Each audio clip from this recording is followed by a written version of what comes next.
शिंद्यांच्या फौजेची दाणादाण उडाली होती. आता दिल्ली पाठीमागे पडली होती. जी दिल्ली एकदा रघुनाथरावाने चढ्या घोड्यानिशी जिंकली होती, तिचे रक्षण करण्यासाठी दत्ताजी प्राणास मुकले होते. दत्ताजी पडल्याची बातमी फौजेत होताच साऱ्यांची गाळण उडाली होती. तानाजी खराडे जरीपटक्याचं निशाण गुंडाळून धावत होता. घोडा जोरजोरात फुरफुरत होता. पराभव होताच राऊत पळून तळावर आले. तिथं ज्याला जे साहित्य सापडलं ते त्याने उचलून पुढे धूम ठोकली होती. मरणकाळ ओढावल्यानं कोणाला कशाचंच भान राहिले नाही. राऊतांना सरदारांची घोडी सापडली तेव्हा त्यांनी पुढचा मागचा विचार न करता घोड्यावर मान ठोकली. घोडी हाकारून ते अंधारात ठेचकाळत अडखळत जाटांच्या मुलखाकडे निघाले. सरदारांनी ही राऊतांची मिळालेली तट्ट सोडली नाहीत. लहान थोरांचा विचार न करता जनावरं माणसं जीव वाचवण्यासाठी पळू लागले. भयंकर जखमी झालेला जनकोजी वेदनेने तडपडत होता. जखमी अवस्थेत जानराव वाबळे आणि येसाजी भोईट्यांनी त्याला तळावर आणला होता. पराभवाची वार्ता कळताच युद्धभूमीकडून मेंढरांच्या खांडव्यासारखे सैनिक धावत येऊ लागले. एकमेकांच्या पायात पाय अडकून तटून खेटून गुरपटून खाली कोसळू लागले. चोपदार, खिदमतगार, सेवक, धनी कशाचा फरक राहिला नाही. जसे गिलचे रोहिले पाठीशी लागले, मागून रोहिल्यांच्या बाणांचा वर्षाव सुरू झाला. अफगाणी, कंदाहारी, उंचीपुरी, धिप्पाड घोडी मराठ्यांच्या अंगाचा चेंदामेंदा करू लागली. तशी सारी माणसं ओरडत बेरडत धावू लागली. 3.5 हातांच्या देहाचं रक्षण करावं म्हणून जो तो आकांत करू लागला. पालक्यांना नालक्यांना भुईमे येणार. येसाजी भोईट्यानं आपल्या अबलक घोड्यावर पुढच्या अंगाला घोंगडीची घडी टाकली. त्यावर जनकोजीला खाली तोंड करून आडवा घातला. कमरेचा दुशेला सोडून जिनात तिडा मारून दुशिल्याची गाठ त्याच्या पाठीशी बांधली. एक हात जनकोजीच्या पाठीवर ठेवून दुसऱ्या हातानं तो घोडा आकारू लागला. दौडीबरोबर जनकोजीच्या जखमी अंगाला झिंजिन्या येऊ लागल्या. असंख्य वेदनेनं तो कळवळू लागला. दौड वाढली. जनकोजी पूर्ण बेशुद्ध पडला. त्याच्या दंडावर बांधलेल्या पट्टीतून थोडं थोडं रक्त रेकीबीवर पडत होतं. येसाजीच्या पायांच्या बोटावर रक्त ठिपकत होतं, पण येसाजीचं तिकडे अजिबात ध्यान नव्हतं. पाठीशी सोडाची चूड घेऊन लागलेल्या शत्रूच्या हातून त्याला जनकोजीचं रक्षण करायचं होतं. पराभव होता. चिमुणापार होऊन अफगाणांच्या ज्या पहिल्या टोळ्या पुढे सरकल्या त्यांनी तळावर हमला केला. अदिनाबेगचा दिवाण लक्ष्मीनारायण आपल्या कबिल्यासह मराठ्यांच्या तळावर होता. एकाएकी सैनिकांच्या झुंडी येऊ लागल्या. तशी त्याची बेबडी वळली. काय करावे याचा विचार करण्याआधीच रोहिली अफगाण त्याच्यावर तुटून पडले. पंजाबहून लक्ष्मीनारायण बरोबर 2 महिने पळणारे त्याचे 4000 साथीदार गिलच्यांच्या तावडीत सापडले. उसाचं पीक कोयत्यानं कचाकच तोडावं तसे त्याचे साथीदार तोडले गेले. ठिकठिकाणी रक्ताचा सडा पडलेला. शिंद्यांचं बारदान, तंबू, कनात, पोशाख, धनधान्य, बाडबिस्तार घटक्यात लुटून फस्त झालं. बिनधन्याची आजूबाजूला धावणारी घोडी गिलच्यांनी हुसकावली. शिंद्यांचा उरला सुरला खजिनाही हस्तगत झाला. 10-12 हत्ती, कित्येक उंट शत्रूच्या हाती लागले. छावणीवर माजलेल्या हल्ल्यागिल्ल्यानं थोडा वेळ हत्ती चित्कारत इकडे तिकडे उधळले. गिलच्यांनी चौफेर शिपाई करून 4 अंगांनी दोरखंडांच्या काढण्या लावल्या आणि हत्ती जेरबंद केले. शिंद्यांचा लाडका हत्ती म्हणजे जवरगंज जनकोजीच्या वडिलांनी म्हणजे जयापाने जवरगंजला माळव्यातून पकडून आणले तेव्हापासून शिंद्यांच्या कीर्तीला बरकत आली होती. जवरगंजावर दत्ताजीचा आणि जनकोजीचा किती जीव होता हे साऱ्या शिंदेशाही लष्कराला माहीत होतं. बडेखान आणि राजाराम माहुतींनी तर त्याला पुढच्या गोळ्याप्रमाणे जपला होता. तळावर हुल्लड माजत असतानाच बडेखानाने 4 साथीदार घेतले. जवरगंजावरची जड अंबारी खाली ढकलून दिली आणि तो सड्या जवरगंजाला पुढे पळवू लागला. त्याच्या मानेला टोचू लागला, कान हिसकू लागला. सोबत चाललेले स्वारी जवरगंजाला हकारू लागले. नेटाने पावलं टाकीत जवरगंज रस्ता कापत होता. त्याच्या गळ्यातल्या घंटा घन घन आवाज देत होत्या. जणू शिंदेशाही सैन्याची मृत्यू घंटाच वाजत होती. ती निसांत झाली. दिल्लीच्या पुढे काही स्वार 10 कोसावर पळाले होते, तर काही 5-6 कोसांवरच होते. आता अंधार बुडूक झाला होता. वाटा ओळखीच्या नव्हत्या, वळणी माहितीची नव्हती. कैक बारगिरांची घोडी स्वारांसह ठेचकाळून पडत होती. कोणाचं घोडं पुढचे पाय ठेचकाळल्यानं नाकाडावर उलट होऊन पडत होतं, तर कोणाचं घोडं मागचा पाय सरपटल्यानं दुंत होऊन आदळत होतं. दमल्या भगल्या राऊतांच्या अंगावर पाठलाग करणारे गिलचे सपासप वार करीत होते. मेल्या मुडद्याच्या बोटातल्या अंगठा निघेना तर बोटेच छाटीत होते. अंगावर असेल नसेल तो दागिना हिसकून ओरबाडून काढीत होते. जवरगंज अंधारात आपले बारीक डोळे किलकिली करीत 6 कोसांवर आला. त्याच्या तोंडाला फेस आला होता. चालता चालता तो नागाच्या फणीसारखी सोंड उभी करत होता. बडेखानचा ओरडून ओरडून घसा बसला होता. इतक्या 40-50 गिलच्यांची टोळी जवरगंजाच्या पाठीवर आली. तशी जवरगंजच्या झवेरच्या सोबतीने चालणारे स्वार जीव वाचवण्यासाठी आडरानातून पळू लागले. टहरो टहरो हम लढेंगे म्हणणाऱ्या बडेखानाचा आवाज कोणी ऐकेना. खाल्ल्या मिठाला जागायचा हा बडेखानाचा निश्चय होता. आपण असेही मरणार आणि तसेही, त्यापेक्षा लढता लढता मरू म्हणून त्याने जवरगंजला चुचकारला. जहर उलटा झाला आणि गिलच्यांच्या गर्दीत घुसला. आपल्या सोंडेच्या भीमतडाक्याने त्याने एका गिलच्याला जागेवर उलटा सुलटा केला. दुसऱ्या एकाला सोंड्याच्या विळक्यात आवळून उचलला आणि कड्यावरून लाकडाची मोळी उचलावी आणि खाली दान दिसे आपटावी तसा उचलून आदळला. खालच्या दगडावर त्याचा चक्काचूर झाला. तोच एका गिलच्याने नेम धरून पाठीवर बसलेल्या बडेखानावर भाला फेकला तसा बडेखान भाल्याबरोबर उडाला आणि या अल्ला करून पलीकडे कोसळून गतप्राण झाला. हत्ती सोडायचा नाही या इराद्यानं 15-20 गिलचे स्वारांनी जवेरगंजाभोवती वर्तुळ केलं. जवेरगंजाच्या अंगाला टचाटच भाले टोचू लागले. अखेर जवेरगंज जायबंदी झाला. मोठमोठ्याने चित्कारू लागला. त्याच्या अंगाला जडशीळ साखळदंडाचा भार सोशेनासा झाला. येसाजीचा घोडा पुढे दौडत होता. अंगावर 2 पुरुषांचा भार सोसून ते उमदं जनावर घायला आलं होतं. खाच खळग्यातून उड्या मारताना त्याच्या पायाला कैक ठिकाणी जखमा झाल्या होत्या. पाय लालबुंद झालेले. जनकोजी बेशुद्ध अवस्थेतच आधीमध्ये ओरडायचा, पाणी पाणी, पण थांबायला कोणाला सवड होती. 12-15 कोसांची रपेट झाली. घोडा घायकुतीला आला. पाठीमागे नजरेच्या टप्प्यात गिलचे दिसेनात तेव्हा एका खेड्यात येसाजी आणि जानराव थांबले. त्याच्या आगेमागे पळणारे 40-50 स्वारही थांबले. अंधारात एकाएकी इतकी घोडी थांबली तसा गाव बावरला. दारांची कड्या कोयंडी नीट आहेत का हे पाहून गावकरी दचकून आपापल्या घरात बसले. एका घराच्या दारावर येसाजी थाप मारू लागला, पण अंधारात दार उघडेना. तसे चौघे स्वार दाराला धडक्या मारू लागले. तशी आतली कडी निखळली आणि दार काडकन मोडून उघडलं. आत भेदरून एकमेकांना मिठ्या मारणाऱ्या बायका पोरांना येसाजी म्हणाला, घाबरू नका, आम्हाला फक्त एक बाजलं आणि थोडं पाणी द्या. जागच्या जागी थबकलेली माणसं हलेनात. येसाजीनं खसकन गळ्यातला कंटा तोडला आणि त्या लोकांच्या अंगावर फेकला. बाजलं उचललं आणि बाहेर अंगणात आणून ठेवलं. बाजल्यावर जनकोजीला घातला. रांगरंग बघून घरातले लोक बाहेर आले. त्यांनी घागरी मडकी भरून आणले. जनकोजी घटाघटा पाणी प्याला. त्याला थोडी शुद्ध आली. तो कळवळून विचारू लागला, येसाजी, माझे काकासाहेब कुठे आहेत? येत आहेत मागून. पोटातलं दुःख दाबत जानराव बोलला. जानरावनं त्या घरातून हळद मागून घेतली. जखमेवर हळद घालून जनकोजीचा हात जाम बांधला. आता घोड्यावर बसण्याचा त्राण जनकोजीला राहिलं नाही. त्याला तसाच बाजेवर बांधला. एका बाजूने बाज येसाजीने आणि दुसऱ्या बाजूने जानरावाने धरली. हळू नेटाने ते रातराणी रस्ता कापत पुढे निघाले. गावात घडीभर इसावा खाऊन आणि पाणी पिऊन घोडी तरतरीत झाली होती. तीही आता हुशारीने झपाझपा पाय उचलून पुढे चालत होती. जानराव वाबळे आणि येसाजी भोयट्याचा अर्धमुर्ध पथक पहाटे एका गावाच्या वेशीला थांबलं. वेशीबाहेर सोडलेल्या 3-4 बुरख्याच्या गाड्या, 5-6 घोडे आणि रानातच कलंडलेली 50भर माणसं दिसत होती. जसं हे पथक आलं तसे झोपलेले गडी जागे झाले. हातात भाले तलवारी घेऊन ओरडू लागले, अरे उठा रे उठा, गिलच्या आला, घात झाला.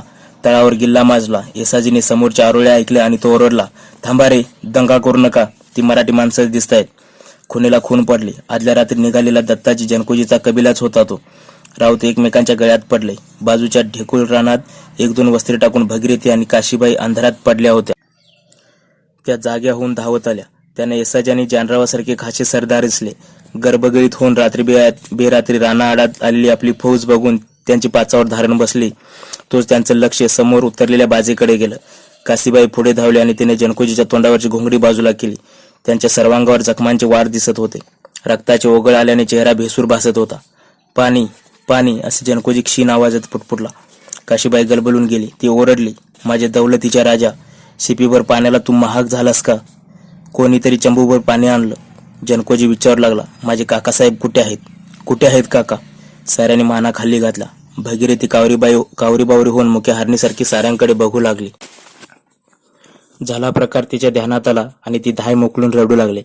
तोंडात मारून घेऊ लागली. भुईवर हात आपटू लागली. तिच्यासाठी धरती फाटली आणि आभाळ फुटलं. टाका कसा घालायचा ती किंचाळू लागली. माझ्या चांद सूर्या, कुठे गेलास रे? कुणाची ही दौलत, कुणाची वाडे आणि राजवाडे, माझ्या चांदाचा मुकडाही बघायला मिळाला नाही. मला एकटीला टाकून कुठे गेलास रे माझ्या बाजिंद्या सरदारा? भगीरथीबाईंच्या शोकाने सारे व्याकुळ झाले. काशीबाई ही उमाळून गेली.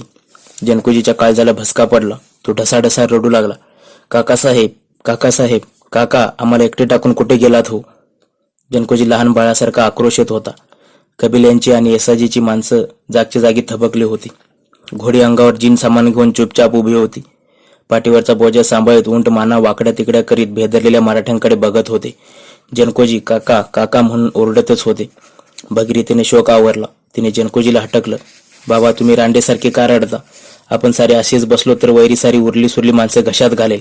चला उठा. काकासाहेबांविना सारी दुनिया व्यर्थ आहे. पण ही शोक करायची वेळ आहे का?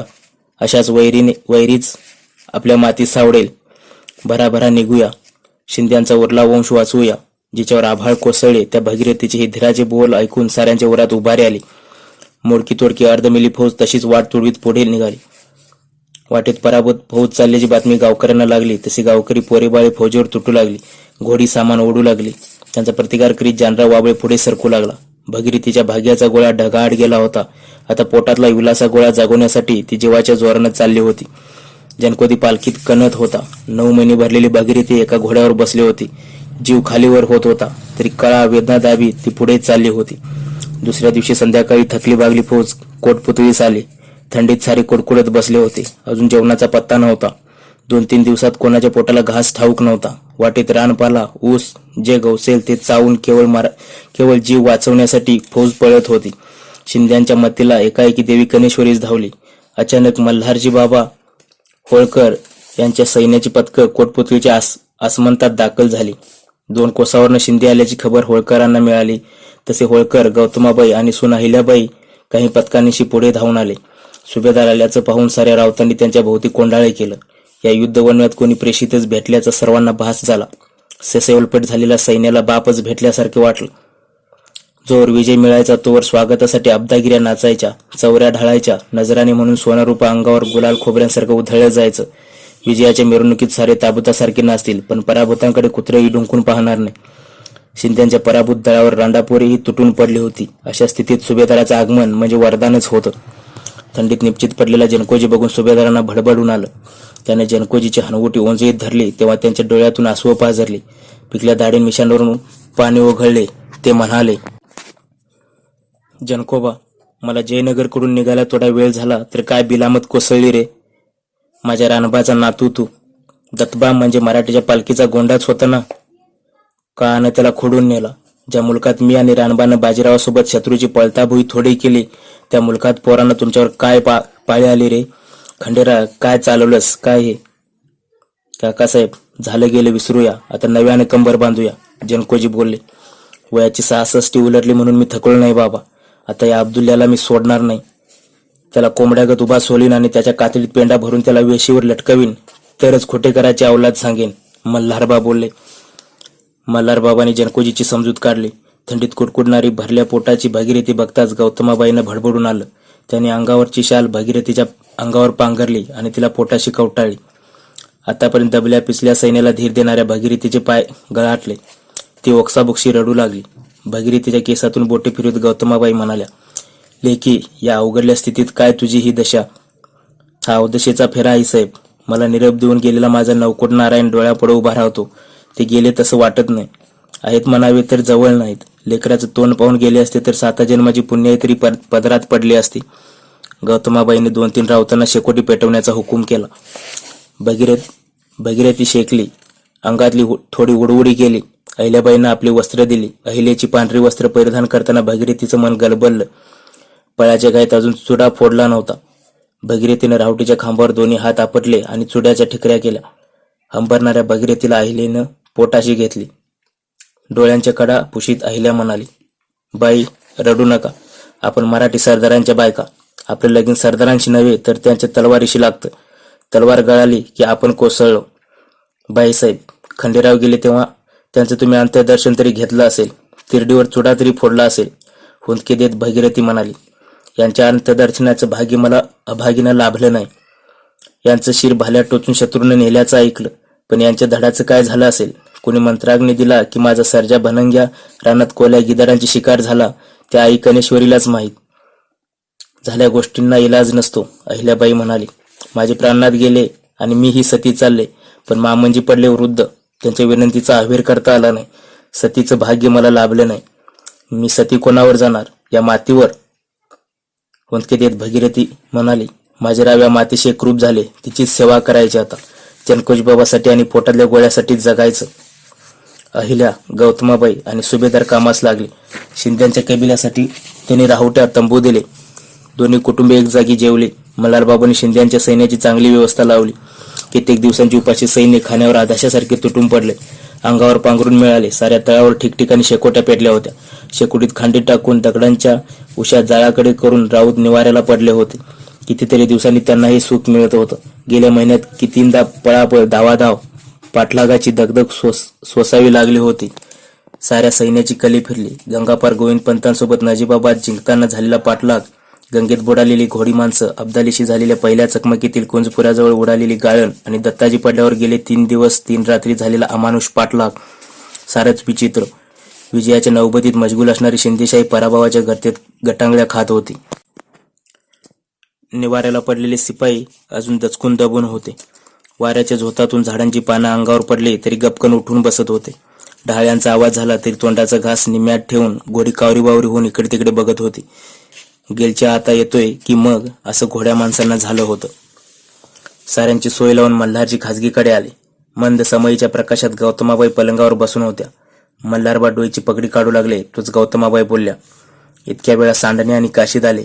तुम्ही विनाकारण जयनगराकडे माधुसिंगाशी खेळत बसलात. आपल्या थोड्याशा दिरंगाईने दत्ताजी बाबा हकनाक बळी गेले. गौतमाबाईंच्या आकस्मिक बोलानं मल्हारबा गरकन वळले. त्यांच्या मिशाकल्ल्या ताट झाले. ते ओरडले, वैऱ्याच्या वकिलासारखी तूही तोंड सोडायला लागलीस का? छातीटोकपणे सांगतो, या मल्हारजी एवढी मराठा राज्याची सेवा चाकरी क्वचित कोणी केली असेल. आता लहान तोंडी मोठा घास घेऊ लागलेला तो सदाशिवराव भाऊ, त्याच्या तीर्थरूपानं चिमाजी आप्पांना वसईच्या अजिंक्य किल्ल्याला मोर्चे लावले होते. किल्ला सर होईना तेव्हा तो बहादूर गरजला, मला तोप्याच्या तोंडी बांधून उडवा, माझं मुंडकं तरी किल्ल्याच्या आत जाऊन पडू दे. त्या वसईच्या किल्ल्याचे बुरुज ढासळण्यासाठी जे सुरुंग पेरले त्या अवघड सुरुंगाची बत्ती या मल्हारजीने पेटवली होती. बाजीरावाबरोबर निजामाचा सूड घ्यायचा असू दे, नाहीतर रघुनाथरावाबरोबर अटकेवर झेंडा लावायचा असू दे, गेल्या 4 तपात हर जंगात हर लढाई चढाईत हा मल्हारबा आहे. कोणी कबूल करणार नसेल तर गोदेपासून अटक नदीपर्यंतची मातीच याची साक्ष देईल. त्या मल्हारबाच्या इमानाबद्दल कोणी कालची कोली ओरडणार असतील तर ओरडू देत, पण तूही. मला स्वारींबद्दल भलतं सलतं काही म्हणायचं नव्हतं, दबक्या आवाजात गौतमाबाई बोलल्या. पण त्या नजीबाला तुम्ही मोकळा कसा सोडला? त्याला जीवदान कसं दिलं याच साऱ्यांना अचंबा वाढतो. त्या राक्षसानेच दत्ताजींचा घात करून त्यांच्या नरडीचा घोट घेतला. दत्ताजी बाबा गेले आणि मराठा राज्याचा एक बुरुज कोसळला. गौतमा, शरण आलेल्याला मरण देऊ नये असे म्हणतात, म्हणूनच त्या नजीब्याला मी मोकळा सोडला. तो एवढा बदमाश निघेल हे मला काय माहीत, पण ही शिंद्यांची आणि पेशव्यांची माणसं माझी उठसूट बदनामी का करतात? या दत्ताजीच्या बापाला रानबाला मराठी राज्याच्या सेवेत मीच आणलं ना, आणि त्याच रानबाच्या पोरावर जयापावर मी मारेकारी घातले असे हे शिंदे म्हणतात तरी कसं? माझ्या एकुलत्या एका लेकराला खंडूला हातानं मारणाऱ्या जाटांशी सुलूक करणाऱ्या जयापाचा मला जरूर राग आला होता, पण म्हणून मी त्याच्यावर भाडोत्री मारेकरी घालीन हे तुला तरी पटतं का? रानबाचा पोर तो माझा नव्हे का? तरीही हे लोक असं वाईट साईड कोण बोलतं? दत्ताजी अगर जनकोजी असं बोलल्याचं तुम्ही ऐकलं का? गौतमाबाईंनी विचारलं. जे धनी बोलतात तेच चाकर बोलणार, दुसरे काय? शिंदे होळकरात तेढ वाढवणारा त्या रामजीसारखा हलकट दिवाण त्यांनी का पदरी ठेवला आहे? एका कारकुंड्याची ही मिजास, मग त्यापुढे आमची पत्रास काय? हरघटकेला मी मराठी राज्याची सेवा इमानी इतबारी केली, आणि ही कालची पोरं? नानासाहेब पेशवा जरा तरी वयाने थोर आहे, पण हे रघुनाथ दादा आणि साम सदाशिव माझ्या निम्म्या उमरीचे तरी आहेत का? आणि वर ब्रह्मज्ञानाच्या गोष्टी शिकवतात. काय राग असेल तर स्वारीने रघुनाथ आणि भाऊंशी बोलून घ्यावे, पण त्या सापाला नजीबाला पाठीशी घालू नये. जितका देखना तितकाच जहरी आहे तो. नजीब कोण नजीब? त्याला सर्वे करायला घटकेचा अवसर तरी लागेल का? पण मी म्हणतो हे लोक सारखं त्या नजीबाचं भूत का उभं करतात? आपल्या डोळ्यातलं मुसळ दिसत नाही, पण दुसऱ्याच्या डोळ्यातलं कुसल त्यांना लगेच दिसतं. अगं धन्यात धनी तो खरा बाजीरावच, खरा सवंगडी आणि सोबतीही. स्वारीत आम्ही त्यांच्याबरोबर भाल्याच्या टोकाला भाकरी भाजून खाल्ले आहेत. कणीस खरडा खाऊन आणि ओढ्याचं पाणी पिऊन आम्ही दिवस काढले आणि दौलत वाढवली. एवढा महापुरुष तो, त्यांनाही माझी इज्जत केली. तोंडातून शब्द बाहेर पडायचा अवकाश की इंदोरची दौलत पदरात टाकली, आणि आज काय तर सारी अंधाधुंदी, सारा पोरखेळ. उत्तरेचा भार जीवाच्या जुलमानं आम्ही सांभाळायचा, आणि पुण्यात फळावर बसून याने आमचे नुसते हिसाब किताब तपासायचे. गेल्या 15-17 वर्षात तापी नर्मदा ओलांडून उत्तरेत आला आहे कधी पेशवा? मोहीम असली की धाडा रघुनाथाला, आणि हिशोब असली की करा सदाशिवाच्या हवाली. पेशवा आपला नाटकशाळात गुंग. तो आमच्या आप्पाचा पुत्र सदाशिव भाऊ तर कोटी काळकूट निघाला. सारखी हिशोब माग, खरडे तपास, जमाबंदी कर, दुसरा उद्योगच नाही त्याला. सदान कदा बोरूशी गाठ. अरे जरा तलवार चालून बघ म्हणावं. मी पडले बाई माणूस, मला राजकारणातलं काय कळणार? गौतमाबाई म्हणाल्या. मला एवढं कळतं, वाद आजचे उद्या मिटतील, पण अब्दालीचं धर्मसंकट काळ होऊन साऱ्या मराठी राज्यावर कोसळलं आहे. बाळपणी नेरेच्या काठावर मेंढर राखता राखता स्वारीने आयुष्याची सुरुवात केली. थोरपणी टाकून तलवार घेतली आणि हिंदुस्थानच्या बड्या बड्या राजवाड्यांची मेंढरं बनवली. मराठी दौलतीचा आपण पसारा वाढवलात ही विसरणे इतके कोण कृतज्ञ आहे. पण गिलच्यांचे रोहिल्यांची काळी ढग हिंदुस्थानवर मराठी दौलतीवर घोंगावत असता स्वारीने चूप राहून चालणार नाही. उगा पिकल्या केसाला बट्टा लागेल आणि चार चौघात थट्टा होईल. सुभेदार, आता तुम्हाला पुन्हा तलवारी पाजाव्याच लागतील. गौतमा, खऱ्या मर्दाची बाईल शोभतेस तू, हसून मल्हारबा म्हणाले. आता गिलच्यांची काय बिशाद, बाजरीची कणस खुडावी तसे सारे पठाण कापून काढतो, सुपडा साफ करतो. गौतमा आणि मल्हारबांचा संवाद चालूच होता. मध्यरात्री उलटली आणि एकाएकी आरोळ्या ऐकू आल्या. गिलच्या आला, पळा पळा, पळा रे पळा, अब्दाली आला. एकाएकी झोपलेले शिपाई अंधारात धावू लागले. घोडी खिंकाळू लागली. बायका पोरे धावू लागली. गिल्ला वाढला. मल्हारबांनी तंबू बाहेर येऊन घोड्यांवर मान ठोकले. ते गर्दीत मिसळले. त्यांच्या सोबतच्या घोड्यावर आईलाबाई स्वार झाले. थांबा, दम धरा, पळू नका, फळी धरा, मल्हारबा ओरडू लागले. पण शिंदेशाही राऊत थांबेनात. ते धूम पळू लागले. गिलच्या आल्याची निवड होऊल असल्याचं लक्षात यायला मल्हारबांना वेळ लागला नाही. त्याने आरडाओरडा करून पळणाऱ्या राऊतांना मागे हटकले. अर्ध्या तासात सारा गोंधळ शांत केला. सर्वांची समजूत घालून सुभेदार तंबूकडे निघाले. सोबतच्या घोड्यावर येसाजी भोयटे होता. येसाजी म्हणाला, सुभेदार काका, फौज धीर काढेना. सारे शिंदेशाही सैन्य गरबगडीत झालं आहे. त्यांच्यामुळे आपलेही सैन्य हवालदिल बनले आहे. एवढा मोठा दत्ताजी गेला तिथे काय आम्ही अब्दालीपुढे टेकणार, असं सामान्य राऊत ही म्हणू लागला आहे. आता दक्षिणेतून ताजेतवानं सैन्य आणि दमदार दारुगोळा आला पाहिजे, तरच आपला निभाव लागेल. पोरा, शिवाजीच्या गनिमी काव्याची ताकद अजून वाया गेली नाही. गनिमी हल्ले चढाया करून गिलच्यांच्या साऱ्या मुलकातून तावून मारू. दे माय धरणी ठाव करू, मल्हारभा म्हणाले. गनिमी काव्याचं बघूच, पण आता दक्षिणेतली ताजी फौज आणि फिरंगी तोफखाना आला पाहिजे. अनुप शहराला लागूनच बादशहाचा कासा डेरा उभारला होता. तांबड्या डेऱ्यावरचे हिरवे बावटे फडफडत होते. याच जागेवर अनेक दिवस डेरा पडणार असल्यानं कामाठ्यांनी कणात दुपदरी धरली होती. खुंट्यांनी खांब दाबून रोवून तणावाचे दोर तणगून जाम बांधले होते. अब्दालीच्या गुलामखान्यातील खाशेस्वार ही आपापली डेरी राहुट्या बयाजवर उभारीत होते. आता उन्हाळ्याची चावड लागली होती. हिंदुस्थानी कडक उन्हाळ्यात कंदाहारी जीव घायकुतीला येणार होते. म्हणूनच शिपाई गवताच्या झोपड्या बांधित होते. ज्यांच्या गवती झोपड्या पूर्ण झाल्या नाहीत त्यांनी काडावर शेणकाला लिंपायला सुरुवात केली होती. काही जण झोपड्यांमधील राबत्याची जागा चोपून चारवून ठीक करीत होते. अब्दाली बादशहाची आज खासी मसलत भरणार होती. शुक्रवार हा बादशहाचा अत्यंत आवडता दिवस. राज्याभिषेक झाल्यापासून गेल्या 12 वर्षात दर शुक्रवारी तो काझी, मुल्ला मौलवी, इतिहासकार, ज्योतिषी, संशोधक अशा वेचक लोकांची खास बैठक भरवायचा. त्यात मनमोकळी चर्चा घडायची. पण गेल्या 3-4 महिन्यात शुक्रवारच्या बैठकीत खंड पडला होता. बादशहाचा पुत्र तैमूर खान याला हाकलून मराठ्यांनी पंजाबमध्ये सरहिंदपासून अटकेपर्यंत जी ठाणी वसवली होती ती त्याला प्रथम उधळावी लागली.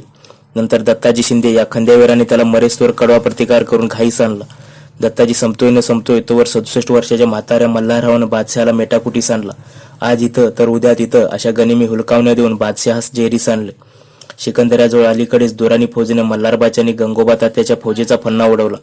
पाठोपाठ जाट ही गुडघ्यांवर आला. थोडा पुरसतीचा वखत मिळाला म्हणूनच आजचा शुक्रवार न दवडण्याचा निर्णय बादशहानं घेतला. आजच्या बैठकीसाठी मसलतीच्या डेऱ्यात वजीर आलम शाहवली खान, जहान खान, बरकुरदार खान, शहजादा तैमूर खान यासारखे लढवये आणि मिर्झा बहादूर सारखे इतिहासकारही जातीनं हजर होते. किनकापी लोडाला टेकून तर्नाबान दुराणी बादशहा बसला होता. त्याने शिरी तांबूस रंगाची निमुळती टोपी परिधान केली होती. तिच्याभोवती शुभ्र भरजरी पठाणी फेटा खुबीनं गुंडाळला होता. त्याच्या अंगात मजलींचा झुळझुळीत पायगोळ अंगारका होता. त्यावर बगळ्याच्या पंखासारखी तुमान उठून दिसत होती. कमरेच्या दाबावर कंदाहारी बेलबुट्टी खुलत होती. शेजारीच 5 हात लांब पठाणी तलवार म्यान होऊन पडली होती. म्यानावरचं जडावाचं कोरीव काम साऱ्यांचं लक्ष वेधत होतं. आज बादशहाची मुद्रा विशेष प्रसन्न दिसत होती. बैठक सुरू झाली. इतिहासकार मिर्झा बहादूर छातीवर रुळणाऱ्या आपल्या लांबसडक दाढीवर हात फिरवत म्हणाला, खुदावंत, जाटांचा अजिंक्य रामगड जिंकून आपण मोठीच बहादुरी मिळवलीत. त्याच्यावर 45 लाखांची खंडणी लादलीत. आपल्या महान पराक्रमाचा आम्हा अफगाणी बांधवांना नाज वाटतो. मी बादशहास शुभकामना देतो. आपण आपल्या ताजपोशीवेळी दुराणी हा किताब घेतलात. ही सभा दुराणी या शब्दाचा अर्थ जाणतेच. दुराणी म्हणजे राजेश्वरांचा राजेश्वर. आपली ही उपाधी आपण सार्थ केली. आपली कीर्ती अशीच दिगंत राहो. आपल्या सामर्थ्यशाली पराक्रमानं पर्शिया, अफगाण आणि हिंदुस्थानच नव्हे तर आम दुनिया अशीच दणानून जाऊ. मी धर्मगुरूंचा, मुल्ला मौलवींचा आणि विद्वानांचा आदर करतो. त्या थोर अल्लाला दुवे देतो. बादशाह दीर्घ गंभीर आवाजात बोलू लागला. सारी सभा कान देऊन ऐकू लागली. बादशाह सांगू लागला, पृथ्वीच्या उदरी अनेक गाजी होऊन गेले आणि आहेतही, पण माणूस नुसता पराक्रमी असून भागत नाही. पराक्रमाला वेळेची आणि सिकंदर नशिबाची साथ हवी, अल्लाची मेहरबानी हवी.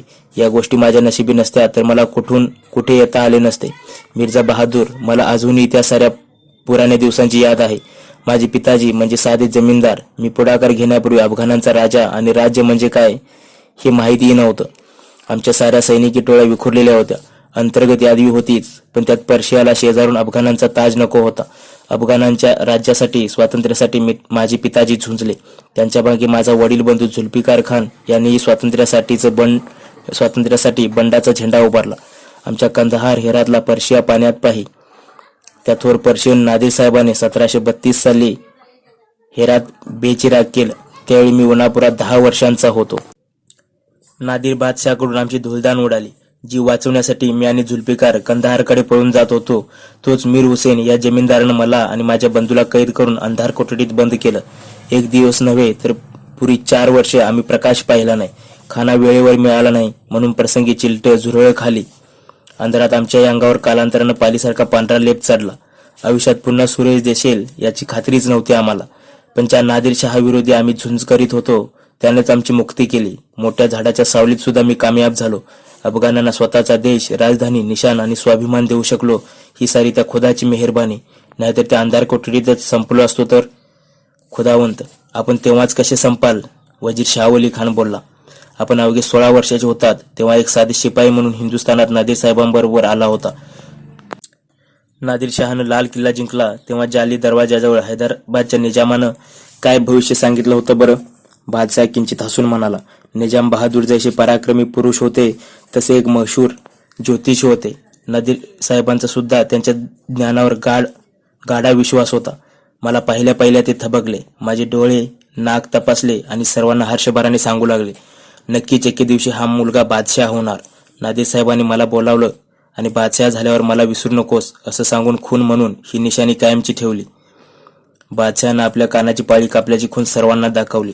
सारी कौतुकानं ती न्यारी निशाणी निरखू लागली. शहजादा तैमूर खान आपल्या पिताच्या जगावेगळ्या राज्याभिषेकाची कहाणी ऐकून होता. आज बादशहाची खुललेली चेहऱ्या बघून तैमूर म्हणाला, बाबाजान, आपल्या ताजपोशीबद्दल अनेकांच्या तोंडून ऐकलं आहे. आपल्या मुखातून ती हकीकत ऐकायची तमन्ना होती बाबाजान. अब्दाली बादशाह हसला. त्याच्या डोळ्यातला गहिरा रंग अधिक गडद झाला. भूतकाळातली कवाडं बाजूला सारीत तो बोलू लागला, 12 वर्षापूर्वीची कहाणी आहे. नादिरशहा एक चांगला धनी, म्हणूनच आम्ही सिदुजाई, अब्दाली, गजनी या अफगाण टोळ्यांचे म्होरके बादशहाकडे इमानाने सेवा चाकरी करीत होतो. नादिरशहा पराक्रमी जरूर होता, पण जसं म्हातारपण आलं तसे त्याला वेडाचे झटके येऊ लागले. रस्त्यावर त्या रयतेलाच नव्हे तर आपल्या सैनिकांना सुद्धा गारद करायचा तो हुकूम सोडी. पागलपणात एकेका वेळी 4-4 हजार सैनिकांना त्याने ठार केले. शेकडोंना खेळ म्हणून नदीत बुडवून मारले. एके दिवशी त्याने आपल्या संरक्षणात असलेल्या खासगीकडील साऱ्या खिदमतगारांची झोपलेल्या स्थितीत कत्तल करा असे फरमान काढले. त्याच मध्यरात्री नादिरशहाच्या वधाचा कट शिजला. तो अंमलातही आणला गेला. शहाची लाश तशीच ठेवून ही बातमी बाहेर फोडायची नाही. पहाटे आमचे अफगाणांचे गोट लुटायचे असं पर्शियन म्होरक्यांनी ठरवलं. इथंही माझं नशीब सिकंदर ठरलं. बीबी साहेबा म्हणून शहाची एक बेगम आमच्या अफगाण कुळातली होती. मध्यरात्री तिने ही खबर मला दिली. मी रात्रीच छापा टाकला. बादशहाच्या बोटातलं राजचिन्ह हस्तगत केलं. त्याच्या नुसत्या दर्शनानं अमूल्य जड जवाहिरांचा नूर पालटतो असा कोहिनूर हिरा शहाच्या कंठात होता. तोही मी माझ्या ताब्यात घेतला. आम्ही पर्शियन मुलकात होतो. कदाचित त्यांच्या भूमीत आपला टिकाव लागणार नाही म्हणून मध्यरात्र उलटल्यावर आमच्या अफगाण टोळ्यांनी कंदहारकडे कूच केले. आम्ही रात्रंदिवस घोडी दामटीत कंदहारच्या मागे 30 कोसांवर आलो. नदिराबाद या खेड्याजवळ दमून थांबलो. जिकडे बघावं तिकडे उघडा बोडका माळ. माळावर शेख सरूख साहेबांची एकाएकी कबर. आजूबाजूला चिटपाखरूही नव्हतं. याच ठिकाणी अफगाणांची सभा झाली. मेंढरा हाकायला मेंढपाळ लागतो, राज्य चालवायला राजा लागतो, नाहीतर बिनशासनाची रयत ही मेंढरासारखीच वागते. अंकुश हा हवाच. अफगाणांच्या टोळ्यांनी कोणीतरी धनी गोसावी नेमायला हवा होता. गुरु मोहम्मद साबिर खानाने माझे नाव सुचवलं. मी भांबावून गेलो. बादशाह म्हणून माझी निवड झाली, पण माझ्याजवळ खजिना नव्हता. बसायला मसनद नाही, शिक्का नाही. मनाशी म्हणालो, हे परवरदिगार, या साऱ्यांचा मेळ कसा घालू? तोच साबिर साहेबांनी माळावरची मूठमाती उचलली आणि माझ्या हातावर ठेवीत दुसऱ्या हातात अश्रुपुशीत ते म्हणाले, पोरा, हीच तुझी मसनद. तिथेच माझा राज्याभिषेक झाला. बादशाह म्हणून माझ्यावर शिंपडण्यासाठी अत्तर नव्हतं की पुष्प नव्हती. माझ्या सहकार्याने आजूबाजूला वाळलेलं गवत उपटलं आणि फुलासारखं माझ्या अंगावर उधळलं. त्या मातीचा वास मी अजून विसरलो नाही. खजिना नसला, मुद्रा नसला तरी निधड्या छातीचे पठाण आणि आगीतून लिलिया उड्या मारणारी धिप्पाड काबुली घोडी संगतीला होती. माझ्या गरीब देशाची भूक नाहीशी करण्यासाठी मी नाना देशांच्या सरहद्दींना धडका मारू लागलो. शेकडो निशाणं हस्तगत केली, हजारो अंबाऱ्या रिकाम्या केलं. हिंदुस्थानवरची तर ही माझी 5वी मोहीम आहे. आलमपणा आपली ही तेजस्वी हकीकत कथन केल्याबद्दल सारा दरबार आपला एहसानमंद आहे, मिर्झा बहादूर बोलला. सकाळी नमाजानंतरच मसलत चालू झाली होती, ती दुपारी संपली. सारे आमीर उमराव, गाझी, मुल्ला मौलवी उठून गेले. बादशाहही आपल्या खाजगीकडे जाण्याच्या तयारीत होता. सोबत वजीर आलम शाहवली खान तेवढा उरला होता. इतक्यात नजीबोद्दौला आल्याची खबर खिदमतगाराने आणली. बादशाहने हाताने इशारा केला. परवानगी मिळतात नजीबोद्दौला आत येऊन बादशाहपुढे विरासन घालून अदबीने बसला. अब्दाली हसून विचारू लागला, खान साहेब, या आम हिंदुस्थानात दुराणी बादशाहचे 2च शत्रू कोण हे सांगू शकाल का? कडक धूप उन्हाळा आणि दख्खनचे मरगट्टे. नजीबाच्या जबाबावर बादशाह खुश झाला. मंद स्मित थांबवत अब्दालीने सवाल केला, खान साहेब, यापैकी पहिल्या गनिमाची काय बर्दाश्त ठेवली आपण? जहापणा, दिल्लीहून कनाती डेऱ्याच्या काट्या दोर मागवल्या आहेत. गवताच्या झोपड्या बांधण्यासाठी कुणा किसनाकडे गवत बाकी ठेवलं नाही. एवढ्या निवाऱ्याचा चोख बंदोबस्त ठेवला आहे की ही गरमी बादल बनून निघून जाईल. आज अंतर्वेद प्रांताची नाडी नजीबाच्याच हाती आहे. रोज हजारो खेचरं, गाढवं, तट्ट, पाठीवर धनधान्यांची गोणी वाहून दमून भागून गेली आहेत. बादशहाच्या शेवीसाठी दिल्ली, आग्रा, मथुरा, बरेलीच्या बाजारातल्या हर उंची चिजा मागवल्या जात आहेत. दुसऱ्या गनिमाची काही खबर? सिकंदराजवळ मल्हारबाची दानादान उडाली आहे. गंगोबा तात्यानं आणि मल्हारबानं आपला 10 लाखांचा खजिना लंपास करायचा चांगला हिकमती डाव आखला होता, पण पठाणी काव्यासमोर गनिमी कवात चालला नाही. मल्हारबाची अवस्था तर मोडक्या जमदाड्यासारखी झाली आहे. मनसुबे खूप रचतो, पण उमर 70कडे पोचली आहे. घोड्यावर फार काळ बसता येत नाही. कालच्या शिमगी पौर्णिमेच्या मुहूर्तालाच मराठ्यांची होळी झाली. शिंदे होळकरांची जनानखाने चमेली पार संबळगडला आहेत. हरकरांनी खबर आणली आहे. संबळगडावरच दत्ताजीची आवृत प्रसूत झाली, मुलगा झाला. मराठ्यांनी चंद्रज्योती, आपटबार, तावदानी, रोषणाई आणि चादरी दारूकामाचा गिल्ला केला. बादल गर्ज लावून ते नाचले, तोपाई उडवल्या, येळकोट केला, पण बदनशीबच मराठ्यांचं. दत्ताजीचा बचडा काही दिवसातच खोदाला प्यारा झाला. लोक सांगतात, आषाढ्यातल्या काळ्या मेघांसारखी दत्ताजीची आवृत गळत होती. सतीही नाही, पतीही नाही. हिंदुस्थानात मराठे अगदी थंडे झालेत. जेव्हा दक्कनकडून नव्या दमाच्या फौजा येतील तेव्हाच खरा जंग होईल. और कुछ? आलमपणा, आता दिल्ली आपल्याच ताब्यात आहे. याकूब अली खानाने लाल किल्ल्याचा आणि पुराणा किल्ल्याचा चोख बंदोबस्त ठेवला आहे. यमुनीच्या काठानं तोफांचा आरबा पेरला आहे. खुदावंत, आपण दिल्ली मुक्कामी राहू तर ती नादानी ठरेल. अब्दाली बोलला, दिल्ली दिल्ली है तो क्या हुआ? खायला दाना नसेल तर दिल्ली काय? काबुल, कंदार आणि इस्तंबूल तरी काय? त्यापेक्षा स्मशान घाट बरा. दिल्लीत आता काय उरलं आहे? नदीर साहेबांनी, आम्ही मराठ्यांनी, जाटांनी अनेकांनी कैकवार दिल्ली लुटून फस्त केले आहे. गेल्या 10 वर्षात दिल्लीची स्थिती मर्द नसलेल्या आवृत्तीसारखी झाली आहे. आसपासचे किसान पोटापुरती शेती करतात. वर्षभर घाम गाळावा आणि कोणीही खळी लुटावे, त्याऐवजी पोटापुरतं पिकलं कापी झालं, ही रयतेची धारणा आहे. इथेच अनूप शहरी राहिलो तर अंतर्वेदीचा धान्य पुरवठा मुबलक राहील. काही दिवसात मराठ्यांची बडी फौज येणारच. आम्ही दत्ताजी मारला खरा, पण तो सामान्य राऊत नव्हता. मराठ्यांचा चांद सितारा होता. पेशवा चुप्प बसणार नाही. अटकेवर झडप घालून आमच्या शेजादाला पळवणारा तो रघुनाथ येईल, नाहीतर तो सदाशिवभाऊ येईल. त्या सदाशिवभाऊबाबत बहुत बोलतात. कदाचित ते दोघेही येतील. जेव्हा जंग सुरू होईल तेव्हा कदाचित बरसातीचा वखत येईल. मराठ्यांच्या मार्गात आमच्यापेक्षा दुतडी भरून वाहणाऱ्या त्या महानद्याचा आड येतील. कदाचित यमुनाच आपली रक्षा करेल. बादशहाचे एक एक आडाके ऐकताना नजीब दिपून गेला. थोडा वरमलाही. आपल्या एवढा कोणी हुशार नाही ही त्याची गलतफहमी थोडी थोडी कमी होऊ लागली. भावी युद्ध कसे असेल याचा पटच बादशाहने त्याच्यासमोर मांडला. नजीब हुरवून म्हणाला, सुलतान आलम, रुस्तुमच्या तोडीचं आणि धडाडीचं आपल्यासारखं नेतृत्व आमच्या बाजूला असताना उद्या उद्भवणाऱ्या जंगात आम्ही सहज विजयी होऊ अशीच माझी खात्री आहे. इतनी आसान बात नाही है नजीब, बादशाह म्हणाला. आमच्या शुक्रवारच्या मसलतीत सहभागी होत जा. हिंदुस्थानचा इतिहास जिभेवर असणारे अनेक इतिहासकार आपल्या दरबारी आहेत.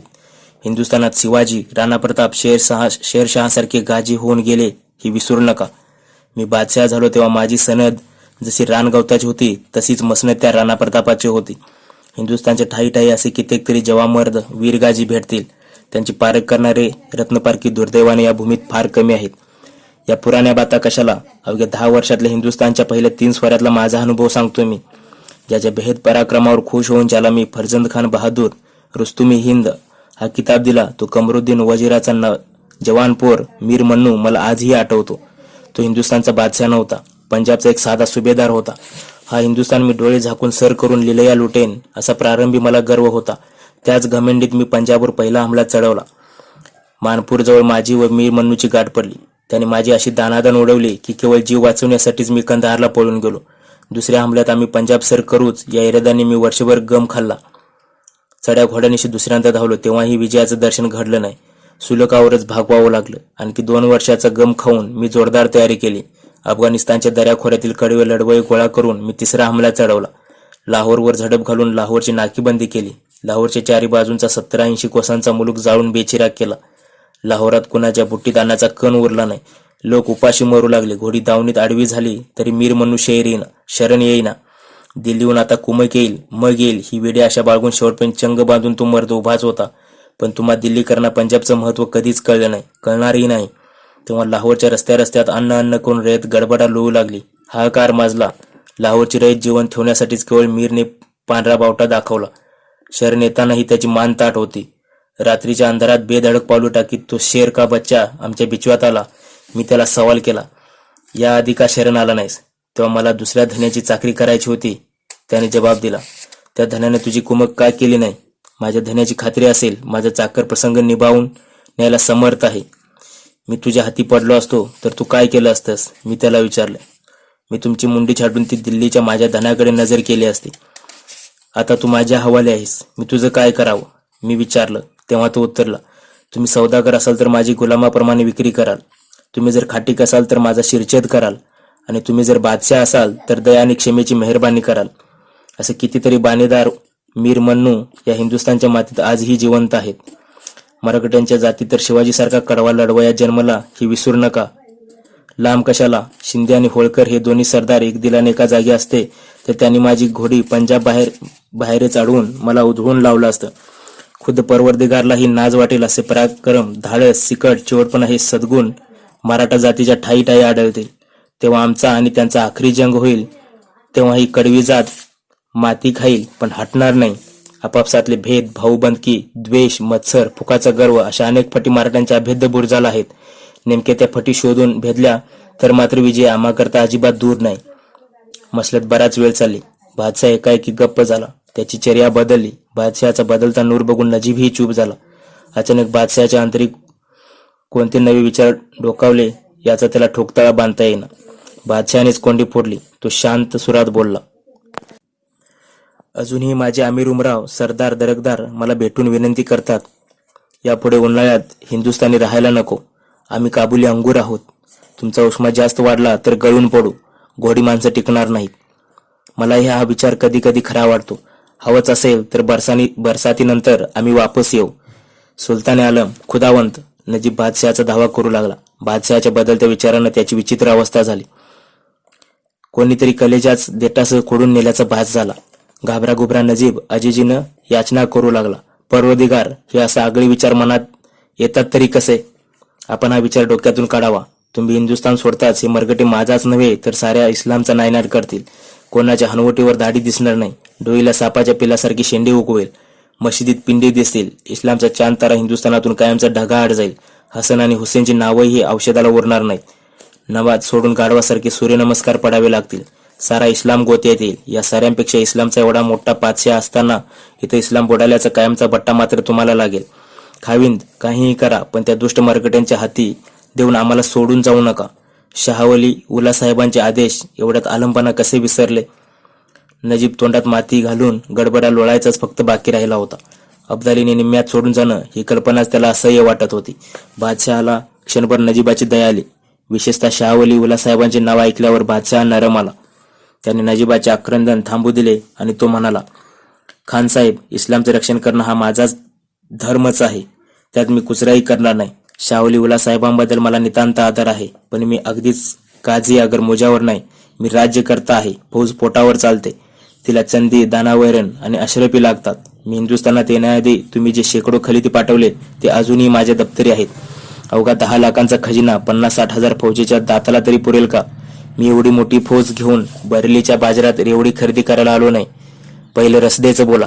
खुदावंत, गुस्ताकी माफ. यापुढे मी काही कमी पडू देणार नाही. नजीब, तू महाठक आहेस. साऱ्या हिंदुस्थानला सहज फसवू शकशील, पण मला नाही. इस्लामची काळजी तुझ्यापेक्षा निश्चितच मला जास्त आहे. पहिलं घासधान्याचं बघ, रसदेचं बघ. माधुसिंगचा हवाला देणारे खलिते धाडले होतेस तू. इथे आल्यावर किती दिवस घातले आम्ही त्याच्या मागावर. तुमचा तो अयोध्येचा नवाब सुजा अयोध्येस कधी चालता झाला ते समजलंही नाही. पैशाचा बंदोबस्त तुमचा तुम्हीच करा. दुसऱ्यांची घरं मला दाखवू नका. खुदावंत, माफी करावी. यापुढे बादशाहच्या सेवेत काडीही कमी पडणार नाही. तेव्हा मरगड्यांचा शेवट करा. मी तुमचा 7 जन्म शुक्रगुजार राहीन. त्या जातीचा बिमोड करून जेव्हा तुम्ही मायदेशी परताल तेव्हा इतकी करोडो लूट देईन की तुमची घोडी माणसं ओझ्याने थकून जातील.